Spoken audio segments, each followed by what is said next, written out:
Hello everyone, this is Dude Blender and let's jump right in. In case you've been living under a rock, chess is cool now, so you might want to have a set for some of your content. We'll be using the Screw Modifier to make this chess set, and once you learn it, you'll be able to create glasses, cups, dishes, and any shape that can be made by revolving a profile around an axis, so it's a very powerful tool. Also, as a bonus, if you watch all the way to the end, I'll show you how to quickly animate the London system opening. You'll need silhouettes of the figures, so take a screenshot of these ones if you want, or you can even design your own. We'll begin with the board so that we have everything on the right scale. Make a plane and scale it to any dimensions you like. I use my low poly human to eyeball the size. Once you're happy, tab into edit mode and Ctrl R to loop cut and scroll your mouse wheel to 7 divisions in both X and Y dimensions. Now make sure that you're in face select mode or press 3 on the keyboard, A to select everything, and go to select, checker, deselect. If your selection does not look like this, make sure you've got a 1 and a 1 on these options. Add 2 materials and name them board black and board white. For now, just set the colors to black and white accordingly. Go to Material Preview Shading to see what you're doing. Everything will have the first material you set. Select the other material and assign it to the selected squares. Now A to select everything and E to extrude down to give the board some depth. Tab into Object Mode and apply the scale with Ctrl A, Scale. Note that the game rules require that the square on the right bottom corner of each player should be white. We can now delete the size reference and now go to the front view and drop your image reference. Scale it so that the size of the pieces matches the size of your board. Use the queen or king as reference as those are the biggest pieces. Now give it some transparency so that you can see the grid. Now we can move the board away or hide it with H to have more space to work on the pieces. I'll leave it visible but in that position. Now make sure that you're in front view and add a Bézier curve. Rotate it in X by 90 degrees and scale it down.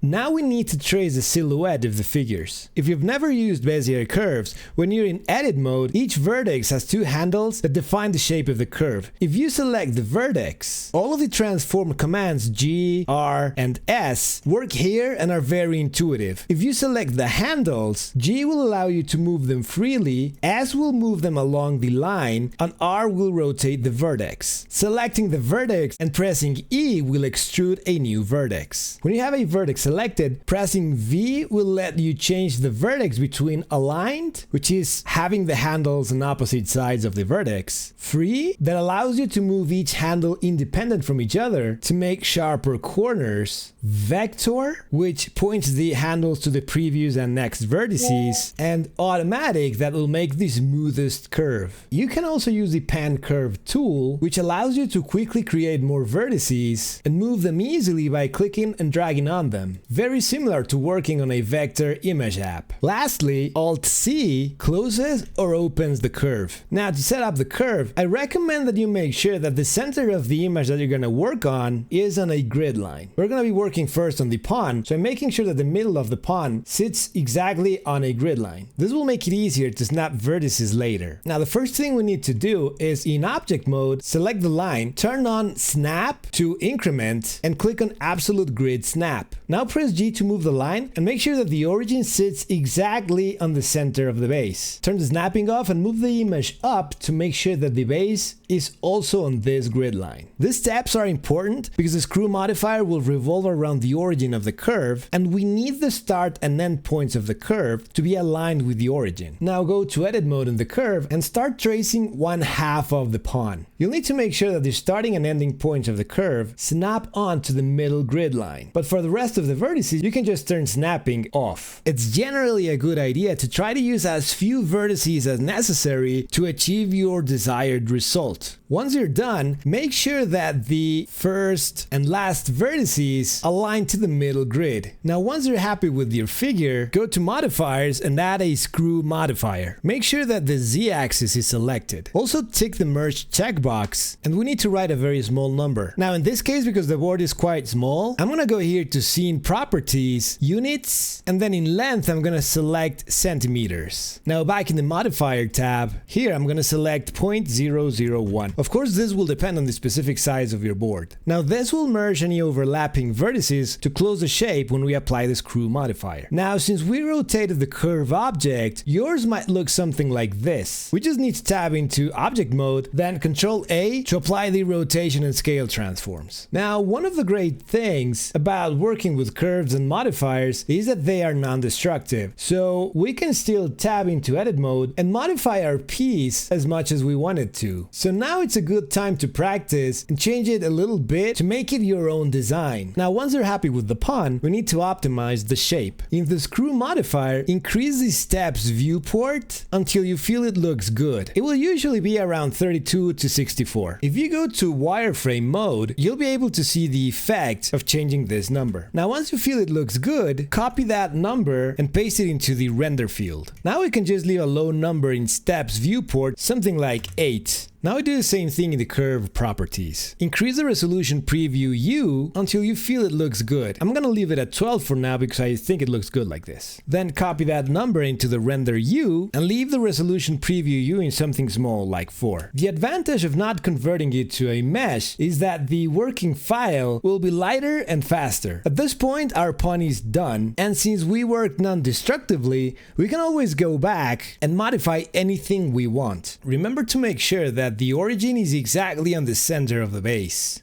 and that its location matches the location of the first vertex. Now our pun is done. Now if we render this, you can see that in the render it looks perfectly, even if in the file it's very low poly. Again, this will help us to keep the file light and fast, but the renders in very high quality. Now the bishop. To save time, I made this design to make it look like a bishop, but without having to make this cleft, because it is a little trickier than you might think. Since we've already made a base for our pun, we'll just reuse that work for the bishop. Remember to align the image to one of the grid lines, and now we can just use the snap on tool to move the pun exactly to that location. Now just scale it up and we can use this base to start our work. You can leave the screw modifier on when you're working on your piece, or you can turn it off, whatever is easier for you. If you choose to leave it on, you can always go to wireframe mode so that you can see both the piece geometry and the image in the background. Do the exact same steps that we did with the pun. Remember to turn snapping on when you do the first and the final vertices, so that it snaps to the grid line. Now our bishop is done. Let's make the rook next. We'll reuse anything we can from the bishop. Again, make sure that the middle of the rook is on a grid line. Now we tab into edit mode and we delete all of these vertices to reuse the base of the bishop. Now since these raised parts called merlons cannot be done with the screw modifier, we'll create the shape up to this point and then we'll do these parts in the mesh. And again, remember to snap the last vertex to the middle of the grid. Now we're gonna convert this to a mesh, but since we're gonna use a subdivision modifier later, we don't need to make the mesh extremely detailed. A resolution of 4 in the curve and 16 in the screw modifier should be more than enough. Now this is important. Once you convert this to a mesh, you cannot go back to a curve. So always make a habit of keeping a backup of your non-destructive workflow. So I'm gonna duplicate this shape with Shift D and leave this backup on the side, so that in case something doesn't work, I can always go back to this curve and change it. Now right click on this shape and convert to mesh. You'll see that it's now a mesh and the curve as well as the modifier are gone. Now let's go to face select mode by pressing here or 3 on your keyboard. I'm gonna hide the image for now, and we need to select the faces that we're gonna extrude to make the merlons. If you want the merlons to be very thin, you can just select one of the faces, but if you want them a little thicker, you need to select both of them. If you want them thinner, there's a very easy way to select everything. You loop select by pressing Alt left click here, and now all of these faces are selected. Then you can just go here to select, check or deselect, and now you have these faces selected, and then you can just extrude them. I do think that they look better thicker, so I'm gonna do that. Now extrude the faces, and in front view, just give them the height that you think is better. Remember to constrain on the Z axis. Now press S, Z, 0 to make the faces flat at the top. And we're almost done with the rook. Now we're going to add the subdivision modifier. In object mode, you can just press Ctrl 1 or add the subdivision modifier here. Now just make any loop cuts that you want to get the exact amount of bevel that you like. You can do this process by typing an exact number, but I like to do it like this manually so that it's not perfectly symmetrical and it looks a a little bit more realistic. And we're done with the Rook. Remember to increase the render levels to 3 or 4 so that your render looks amazing. I'm gonna unhide the image again, go to front view, and now we have a Rook, but in case we ever wanted to change something, we can always go to our backup. Now let's make the queen. Use what you've learned so far and trace the shape. Remember to reuse the work that you've done already on the bishop, and make sure that you align the image to the middle of a grid line. Now just do not trace the pointy ends of the crown, we'll do those in the mesh.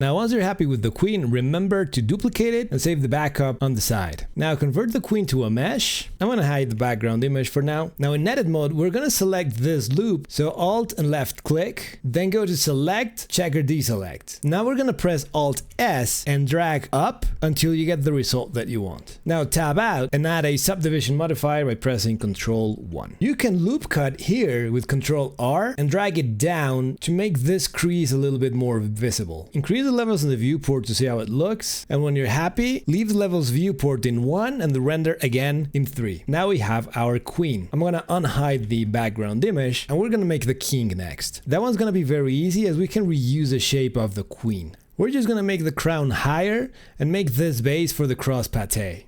Now once you're happy with the king, duplicate it and save the backup and convert this one to a mesh. I'm gonna hide the background image, select this vertex, press Ctrl plus to select the next loop and delete those vertices. Now select this ring and extrude that up. Now press F to cap the top. Now go to face select mode. Now press Ctrl R and scroll up to make 2 loop cuts and select these 2 faces and these 2 faces. Now in front view, extrude, click out of it and then scale X to make the cross. Now go to wireframe mode, select these faces, S, X, 0, and same thing here, S, X, 0, go back to solid mode, and now we have the cross pate. At this point you can change the design to whatever you like best. You can find a few examples in Wikipedia. For now I'll leave this one as it is. Now tab out and add a subdivision surface modifier. Again, add the necessary loop cuts to get the bevel that you want. And the king is done. Now by far the hardest piece to make is the knight, and sadly there are no shortcuts here. We're gonna have to model it by hand. We're gonna use the geometry of the rook as a base. So go to wireframe mode, tab into edit mode, press 1 on your keyboard to go to the vertex select mode and delete all of these vertices. Now the process with the knight is gonna be like this. You select the top ring and you'll be extruding and rotating as necessary to trace the shape of the horse without the ears or the hair.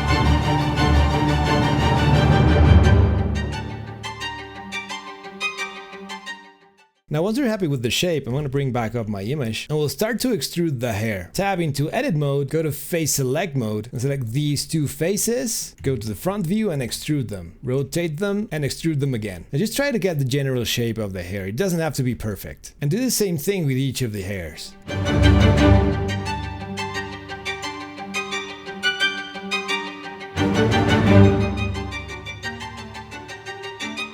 Once you're done with the hair, we're gonna make the ears.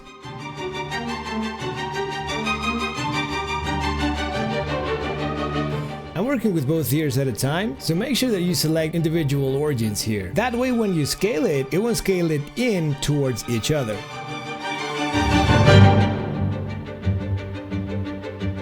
Whenever you want to work on a shape and you want to remove everything else, select the shape and press slash on the numpad. Now you can go to side view and fix the ears. Press slash again to show everything else in the scene. Now once you're happy with the ears, make the jaw.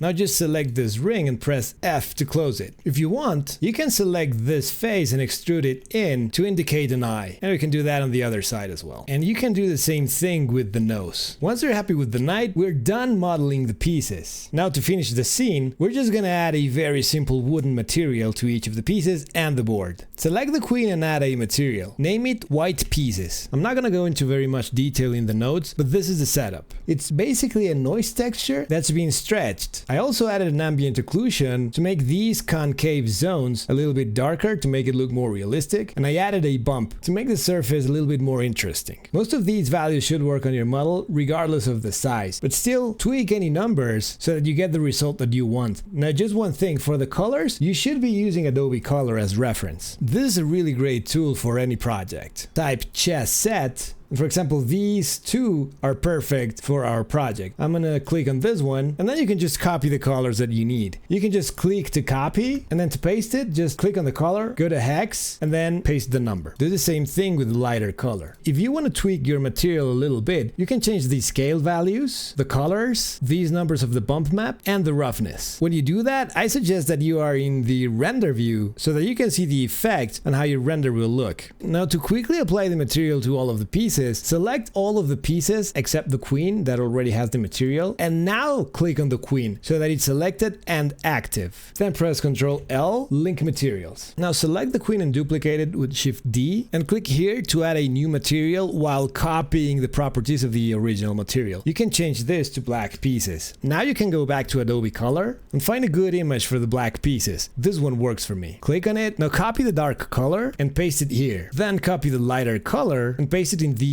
two. And tweak the colors to whatever you like best. Now copy the whole thing with Ctrl C and go to the board. Select the board black material and paste your node tree. Since the board is flat, we don't need an ambient occlusion node, and to make it look a little bit more like wood, I'm gonna add a Voronoi texture before the noise texture. Change this to smooth F1. Now we can tweak these numbers to get the result that we want. I'm gonna scale this up quite a bit. I'm gonna increase the detail. I'm gonna increase the scale in next to 2, and I think I'm gonna leave it like this. But again, feel free to change the numbers to something that you like. Now copy the node tree and select the board white. Paste everything, and you'll wanna change these colors. You can probably use the same colors of the pieces. We can hover on the color, press Ctrl C, then go back here and hover on it and press Ctrl V. That's an easy way to paste the colors. Now let's select the darker color. Do the same thing, Ctrl copy, go back to the board, select this color, hover on this, Ctrl V, and we're good to go. Now to make the board more interesting, I'm gonna rotate the texture so that the grain of the white squares goes from left to right. We can easily do this by changing the X scale to 0.1 and the Y scale to 2. Now go to front view, turn on snapping. Now grab the board and snap it to the origin. Now grab all of the pieces, and since the origin is already on the base, we can easily snap them to the top of the board. Now go to top view and bring them in. Now turn the snapping off and place the pieces on the squares that they need to be. To duplicate pieces, instead of pressing Shift D, press Alt D. So if you ever modify one of the pieces, the change will also apply to the pair. So I select the bishop, Alt D, and place it on its square. Now if I were to modify this, the change will apply to both instances.